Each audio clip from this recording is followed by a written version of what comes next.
Okay, here it is. Here's that article that I wanted to show you. It says this is from lastwordonsports.com, written by Sue Levine. It says how the Lions can re-sign two critical veterans with creative accounting. The Detroit Lions front office had a busy offseason. However, the Lions have critical personnel issues that require creative accounting. While the world, no, this is just a caption for the picture. How the Lions can re-sign two critical veterans with creative accounting, using creative accounting to stay within the Lions salary cap. In addition to exercising the fifth-year options for Aidan, Hutchinson, and Jameson Williams, Brad Holmes and the Lions front office acquired 7 new free agents and negotiated contracts for 18 other players, including Kirby Joseph's new 4-year, $85 million agreement. However, with so many players' contracts extending simultaneously, the Lions needed creative accounting measures to stay within the salary cap. Taking advantage of option bonuses, as we talked about before, spread over 5 years, the Lions were able to include a portion of non-guaranteed money, paying the amount forward. The non-guaranteed dollar amount isn't effective until that year's bonus is exercised. It's insurance for the team if the player is traded or released before the future calendar year.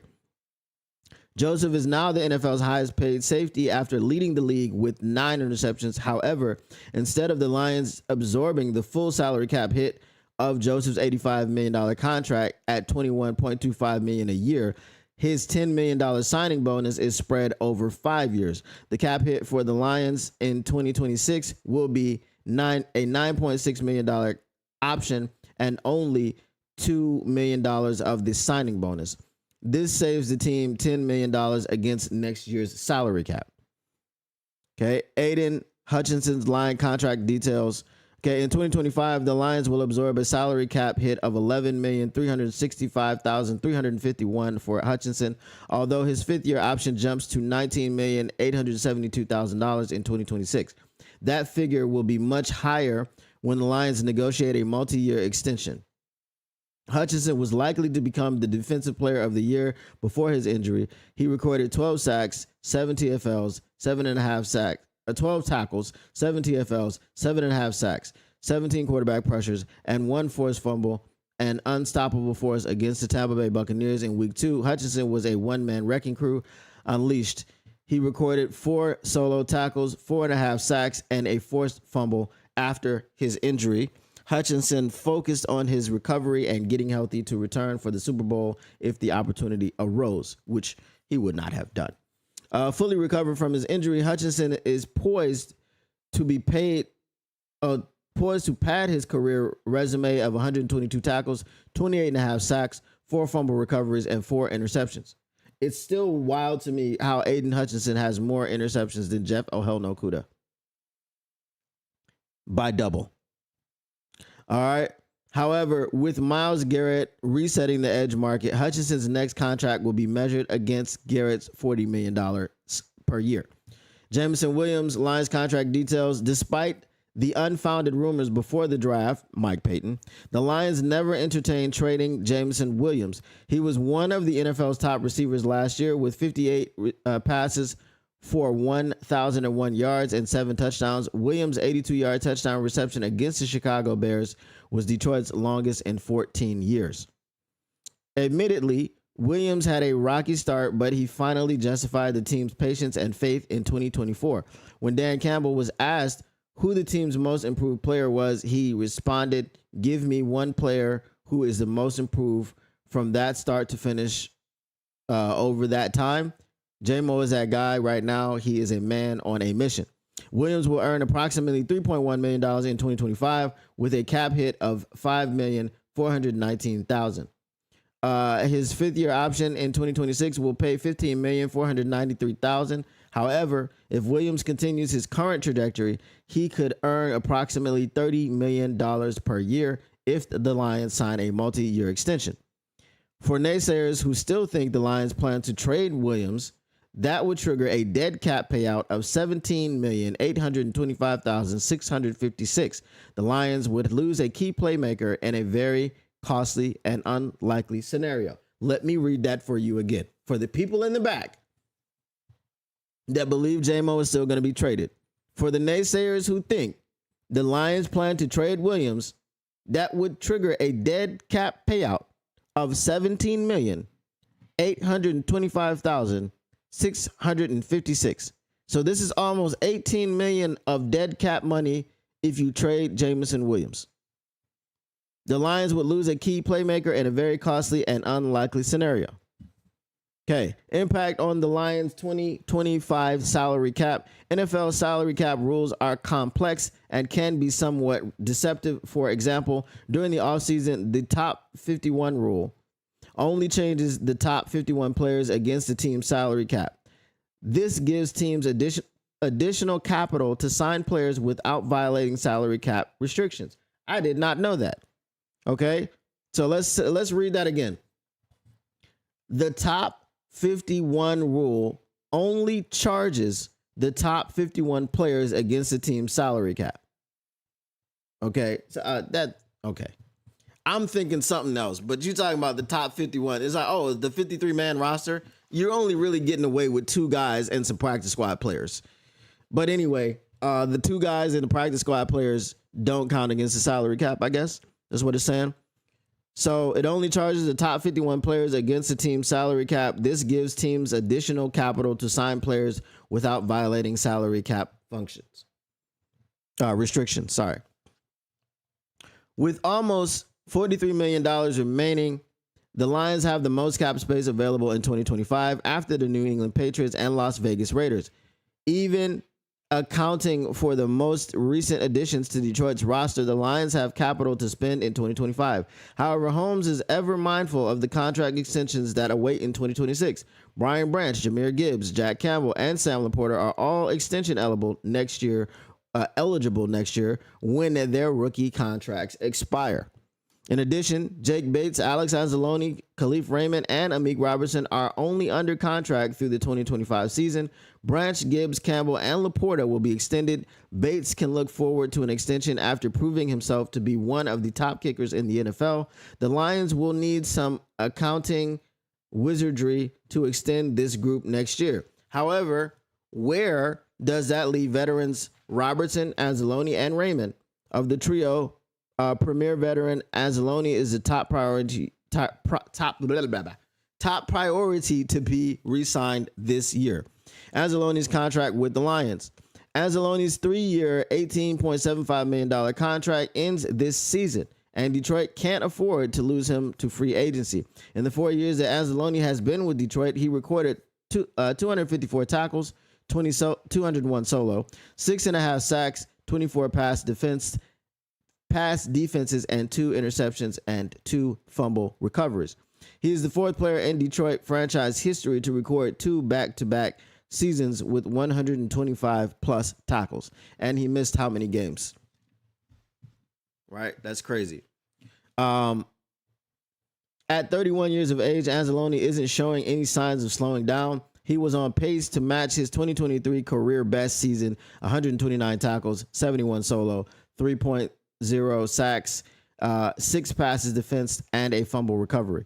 When he was injured last year, Anzalone returned in Week 18 for the critical divisional game against the Vikings. He was superb that night and a big reason for the Lions' 31-9 victory. Just a reminder, Vikings fans, we beat that ass twice last year. Okay, back to our regularly scheduled program. Here we go. And this is what y'all have all been waiting for. If you are ready, put your thinking caps on and follow me down this path. Follow me down the yellow brick road, if you will. Because we're talking about salary cap, accounting wizardry, yellow brick road. You get it. I know you get it. I know you do. You get it. All right. The Lions need creative accounting to extend Anzalone and bring back Zadarius Smith. Bring back Zadarius Smith. The Jello pudding. The Zadarius. Okay. Anyway. I do not condone the actions of one Bill Cosby. I just do an all right impression. Sometimes Sometimes I do. But I don't. It's just the voice. I don't do any of the other stuff that he does. Allegedly. All right. The cap hit for Anzalone's 2025 contract is $7,258,823, with $6,100,000 due in cash. The contract has a void year payment of $2,100,000 for 2026, with a dead cap value of $2,400,000. If the Lions and Anzalone part ways, this money will be absorbed as dead money and will hit the team's salary cap. All right. And will hit the team's salary cap, making it more difficult to sign or retain other players. But if the Lions renegotiate Anzalone now with some creative accounting, the team can restructure the void year $2.1 million payment into a new contract. In addition, okay, also pay attention to what this means for Kirby Joseph's contract, because remember we said if he doesn't get re-signed, then he's got an automatic $39 million cap hit. Boom, right there. But if they renegotiate his contract, that $39 million goes away.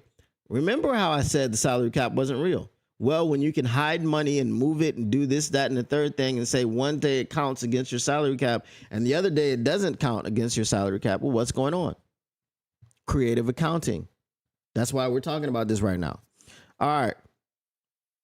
So, in addition to extending Anzalone, veteran edge Zadarius Smith should be re-signed for 2025. Smith was let go for financial reasons arising from his contract with the Cleveland Browns. However, his contribution to the Detroit Lions was significant. A proven talent, Smith provided a big boost for Detroit's injury-riddled defense last season. Despite being with the Lions for only 8 games, he had 12 tackles, 1 forced fumble, and Smith's 4 sacks were the team's second highest. In addition, with his energy, enthusiasm, and veteran experience, he is a great fit for Detroit.